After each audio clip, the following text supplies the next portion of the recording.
Hello everybody. Angie here, coming on with today's ephemera make, hosted here on YouTube by Barbara and Louise. We are on day 19, and the prompts are fabric, page tab. Okay, we're going to get right into this. This is going to be a very quick, very easy video. Kind of nice to break it up and have a couple short ones here and there. I've already got my fabric pieces prepped for you guys just because it's so easy. I find that page tabs are so unique and so beautiful. I mean, each one is different. Each one is different just depending on where you're going to use it, how you're going to use it, whether it's a theme, the color, the textures. I mean, they're wonderful, and how much you want to build on them. So I just did a couple basic fabric tabs, and I did the sewing prior to turning on the camera just because it's so quick. I didn't want to bring up my bulky sewing machine. And I got a couple of them here that I want to use. This one here is made from a sheer fabric. It was a blouse that I had, and I love it. It's beautiful, it's floral, and it's very sheer, and I love the vintage look and feel of it.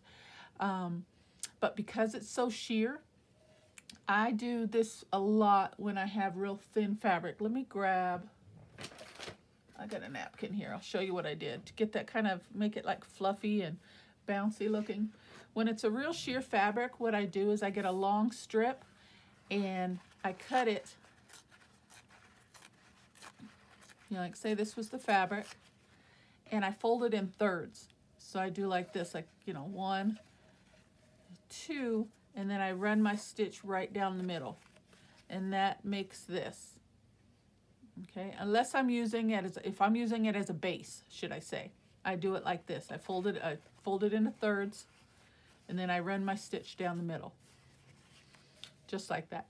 Now, if I'm using just a scrap piece for layering, then I don't need to do that so much. I just want, maybe just want just something soft and delicate. I might just want to pop a color, different things like that. But if I'm using it as a base, I will triple fold it over and do it that way. Okay, so that's what I did here, and I just ran a single stitch, and then I came back down with a zigzag stitch to hold it in really good, and it's secure. Okay, so for this one, all I'm going to do, I've got my heat gun here loading, and I have an idea of what to use these couple for. So, and I'm just going to run this beautiful strand of beads right down the middle. Isn't that gorgeous? Okay. Oh, that easy.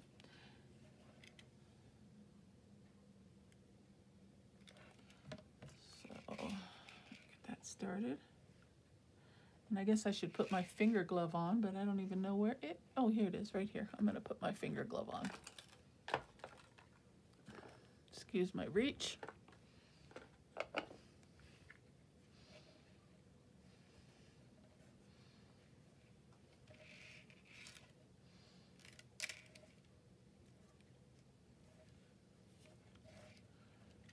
And just glue this baby down.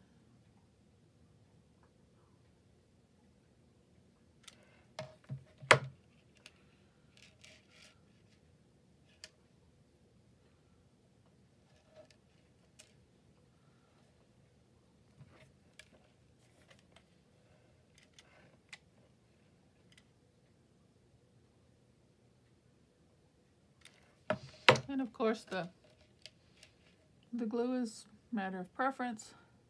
Fabri-Tac, art glitter glue, hot glue, E6000, whatever you want to use. I don't know. Depending on your layering and how bulky and how big your piece is. Now the fun thing about, I will say, I love about fabric page tabs is the length of them. You might want a 2 or 3 inch one. You might want a half page one, about 5 inches.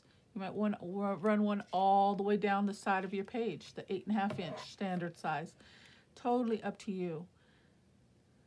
And I love that. The versatility of it, I guess you should say, is what I'm getting at. Like this one is, I think it's about 5 inches. And then the other one that I'm going to be finishing up here is just about 3.5 inches.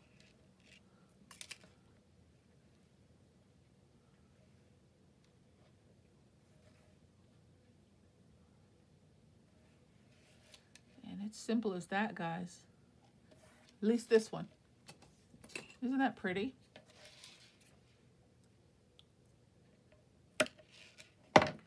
And I will be gluing it down on a page. And this one is 6 inches.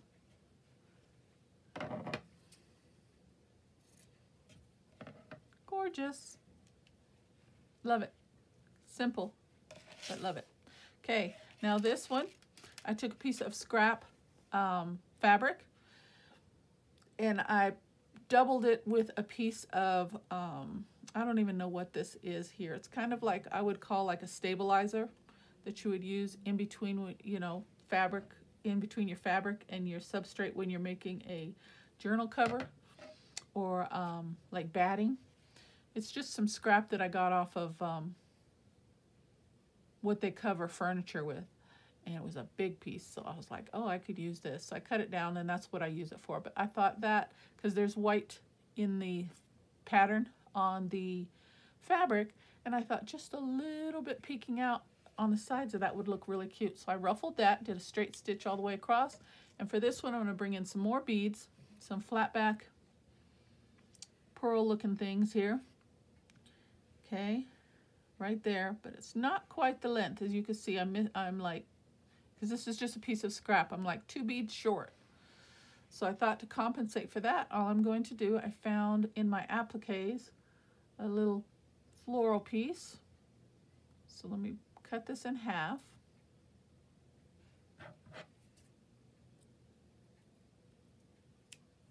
And I'm going to put this down. But I found this little cute little applique, and it's got the same color, some yellow, and really soft and pretty. So I'm going to put that right in the middle.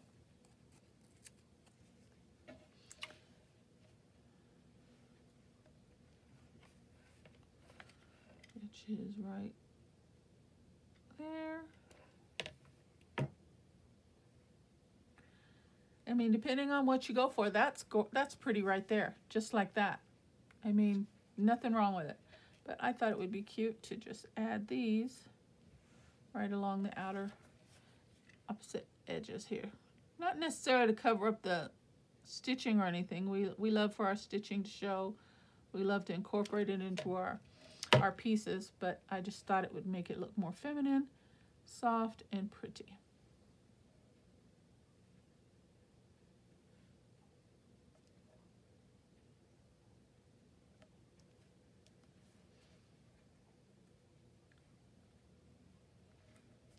Just like that.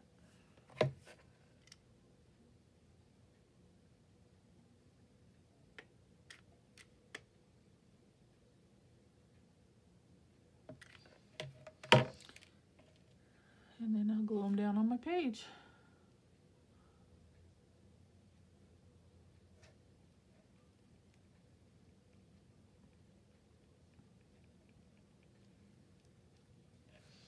So those ones are just that simple.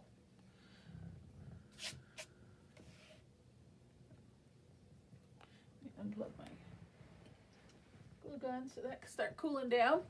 Okay, so that's what I've got today, guys. Just 2 quick and easy fabric page tabs. And I just did ruffles, did some pearls and flat back pearls on this one with a little small floral applique. Okay, so that's what I've got for you today, guys. Really quick, really simple, really easy. Have fun with those page tabs and your ruffles and your fabric, and make some pretty things. I will see you for day 20, which is grunge and snippet strip. Okay, thank you so very much for spending some time with me. See you tomorrow. Bye-bye.